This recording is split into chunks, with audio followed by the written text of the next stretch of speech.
Mrs Rehana আর জয় খাবার টেবিলে গেলেন। মিসেস রেহানা জয়কে খাইয়ে দিয়ে জয়ের রুমে গিয়ে জয়কে ঘুম পাড়িয়ে দিয়ে আসলেন। সকালে ঘুম থেকে উঠে জয় ফ্রেশ হয়ে নাস্তা করলো। এদিকে তন্নি শাড়ি পরে সাজতে ব্যস্ত। তন্নির আম্মু তন্নিকে সাজতে দেখে তো অবাক। যে মেয়ে কোনো বিয়ের অনুষ্ঠানে শাড়ি পরে না, আর আজ সে শাড়ি সহ সাজুগুজু করছে। কিরে, কোথায় যাচ্ছিস এত সাজুগুজু, তার উপর আবার শাড়ি পরে?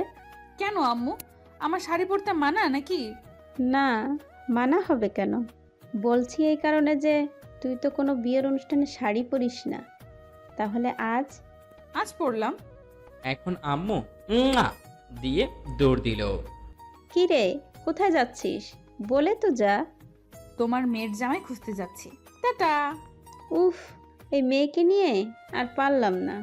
এদিকে জয়ও রেডি হলো পার্কে যাওয়ার জন্য। জয় গাড়ি নিয়ে পার্কে গেল। তন্নি এখনো আসেনি। জয় একটা বেঞ্চিতে বসলো, বসে মোবাইল টিপতে লাগলো। কিছুক্ষণ পর তন্নির ডাকে জয়ের ধ্যান ভাঙলো। স্যার। জয় তন্নির দিকে তাকাতেই অবাক। তন্নি পিঙ্ক কালারের শাড়ি পরেছে, মুখে হালকা মেকআপ, চোখে কাজল, ঠোঁটে হালকা গোলাপি লিপস্টিক।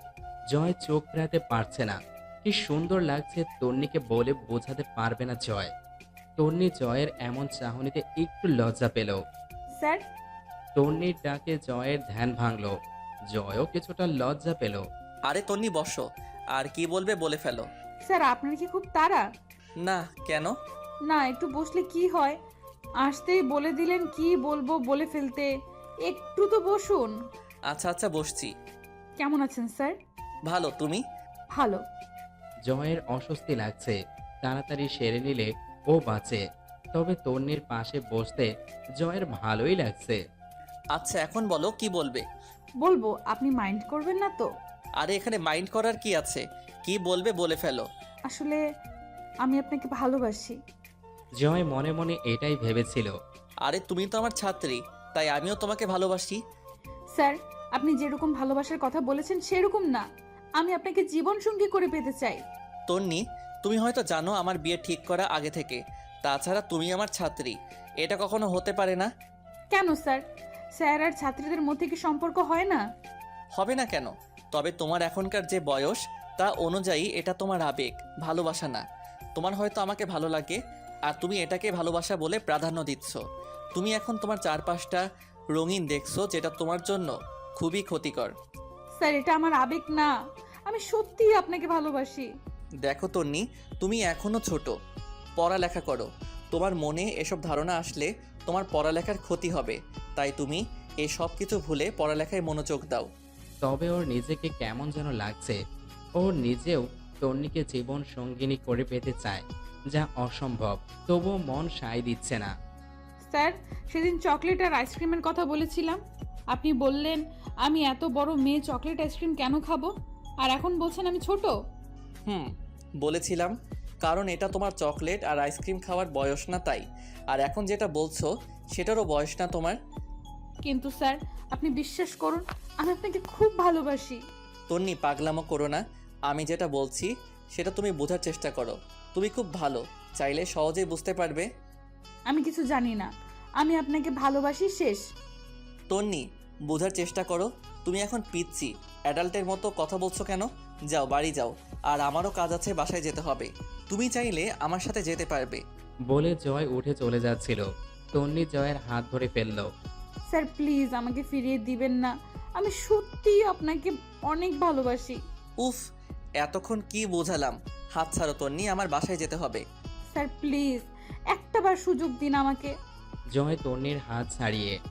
বাসায় গিয়ে কিছুক্ষণ ঘুমাও, তারপর দেখবে তোমার মন থেকে এসব চলে গেছে। আমি গেলাম। জয় সামনে পা বাড়াতেই তন্নি জয়কে জড়িয়ে ধরল পিছন দিকে থেকে। জয় কিছুটা কেঁপে উঠল। আর এদিকে পার্কের সব কাপল আর সব লোকজনেরা বিনা ভাড়ায় সিনেমা দেখছে। সবাই খুব দৃষ্টি দিয়ে রেখেছে। তন্নি জয়কে জড়িয়ে ধরতেই সবাই হাততালি দিয়ে উঠল। কেউ কেউ মুখ দিয়ে বাঁশি বাজিয়ে উঠল। তন্নি কাঁদতে কাঁদতে জয়ের শার্ট ভিজিয়ে দিচ্ছে। আমি আপনাকে ছাড়া বাঁচবো না স্যার। আমি আপনাকে আমার নিজের থেকেও বেশি ভালোবাসি। পার্কে অনেকে বলা শুরু করেছে যে স্যার আর ছাত্রীর প্রেম জমবে ভালো। চালিয়ে যান ভাই, চালিয়ে যান, জমবে ভালো। জয়ের রাগ তখন চরমে উঠে গেছে। জয় ঘুরে তন্নির গালে একটা ঠাস করে চড় মারল। মুহূর্তের মধ্যেই সমস্ত পার্ক নিস্তব্ধ হয়ে গেল। সবাই উৎসুক দৃষ্টিতে তাকিয়ে আছে। তন্নির চোখ দিয়ে অঝোর ধারায় পানি পড়ছে। পিচ্ছি মেয়ের মতো তাকিয়ে আছে। আর জয়ের রাগে মুখ লাল হয়ে গেছে। তোমাকে আমি কি বলেছি? তুমি কি শুনতে পাওনি? আমার বিয়ে ঠিক করা আর আমি তোমাকে ভালোবাসি না। তন্নি কাঁদতে কাঁদতে বলল, ভালোবাসেন না বললেই তো পারতেন। তাহলে এতদিন কেন কষ্ট দিলেন? জয় কিছু না বলে সেখান থেকে চলে আসলো। তন্নি সেই জায়গায় দাঁড়িয়ে রইল। কাঁদতে কাঁদতে চোখ মুখ ফুলিয়ে ফেলেছে। পার্কের সবাই স্তব্ধ হয়ে আছে। কেউ ভাবতে পারেনি এমন একটা রোমান্টিক সময়ে এমন একটা বিষয় ঘটবে। তন্নির আব্বু তন্নিকে খুঁজতে খুঁজতে পার্কে এসে পৌঁছলেন। তন্নিকে কাঁদতে দেখে তার আব্বু প্রায় দৌড়ে তন্নির কাছে গেল। কিরে আম্মু, তোর কি হয়েছে? কাঁদছিস কেন? তন্নি তার আব্বুর কথা শুনে চমকে গেল। চোখ মুছতে লাগলো। তার আব্বুকে বুঝতে দিল না যে সে কাঁদছে। কিরে আম্মু, কথা বলছিস না কেন? তোর কি হয়েছে বল। না আব্বু, কিছু হয়নি, ভালো লাগছিল না। তুই এখানে একা একা কি করিস আর কাঁদছিলি কেন? একটা বান্ধবী আসার কথা ছিল, আসেনি, পরে ওর সাথে ঝগড়া করেছি, তাই মন খারাপ। আর আমার মন খারাপ হলে আমি কি করি সেটা তো তুমি জানো। শুধু এটাই? আর এটা তো জানি যে তোর মন খারাপ হলে তুই কান্না করিস। হ্যাঁ আব্বু, এটা না তো আর কি। এখন বাসায় যাব, চলো। হ্যাঁ চল। তন্নির আব্বু হাঁটা শুরু করলো। এদিকে পার্কের অনেকেই তন্নি আর তন্নির আব্বুর কথোপকথন শুনছিল। সবাই অবাক, একটা মেয়ে কিভাবে এত নিখুঁত অভিনয় করতে পারে। তার বাবা কষ্ট পাবে বলে সত্যি কথাটা না বলে অভিনয় করে গেল। জয় বাড়ি চলে এসেছে, তার ভালো লাগছে না। চোখ দিয়ে আপনা আপনি পানি পড়ছে। কেন এত কষ্ট হচ্ছে তা বুঝতে পারছে না জয়। তন্নিকে এভাবে চড় মারাটা ঠিক হয়নি। কি এমন করেছে মেয়েটা যার জন্য চড় মারতে হলো? পিচ্ছি মেয়ের মনে এসব আজে বাজে জিনিস আসতেই পারে, তাই বলে চড় মারলাম? জয় মনে মনে অনুতপ্ত হচ্ছে আর ভিতরে ভিতরে অপরাধবোধ হচ্ছে। তন্নি আর তার আব্বু বাসায় আসলো। তন্নি তার আব্বু আর আম্মুর সাথে ইজি ব্যবহার করলো। রুমে ঢুকে তন্নি ওয়াশরুমে গেল। শাওয়ার ছেড়ে অনেকক্ষণ কাঁদলো। জয় তাকে থাপ্পড় মারলো। তন্নি আয়নার সামনে গিয়ে তার গালে হাত দিয়ে তার গাল দেখতে লাগলো। গাল কিছুটা লাল হয়ে গেছে। ও কখনো থাপ্পড় খায়নি, এই প্রথম কারো হাতে থাপ্পড় খেলো।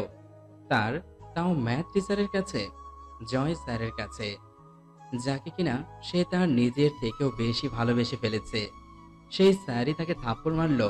তন্নির চোখ দিয়ে পানি টপ টপ করে পড়ছে। তন্নি ভাবতেই পারেনি জয় স্যার তাকে থাপ্পড় মারবে।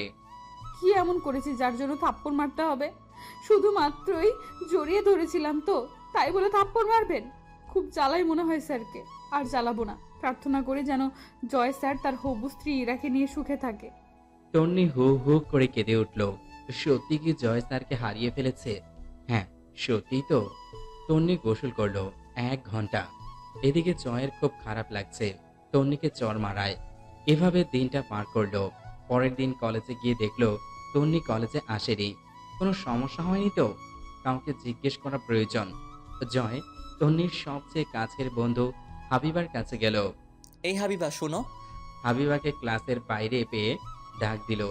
এদিকে হাবিবা তো প্রচন্ড খুশি, তার ক্রাশ তাকে ডেকেছে। খুশিতে গদগদ হয়ে জয়ের সামনে গেল। কি বলবেন স্যার, বলুন। তন্নিকে দেখতে পাচ্ছি না, আজ কলেজে আসেনি কেন? কোনো সমস্যা? একসাথে অনেকগুলো প্রশ্ন করল জয়। হাবিবার হাসি উধাও হয়ে গেল। মনে মনে ভাবল, যা শালা, ভাবলাম কি আর বললো কি? তন্নির জন্য দরদ উতলিয়ে পড়ছে না? শালা হারামি, তোকে চিবিয়ে খেতে ইচ্ছে করছে। কি হলো হাবিবা? হাবিবা মনে মনে আবার বলল, তন্নির জন্য উৎকণ্ঠা হয়ে পড়েছে।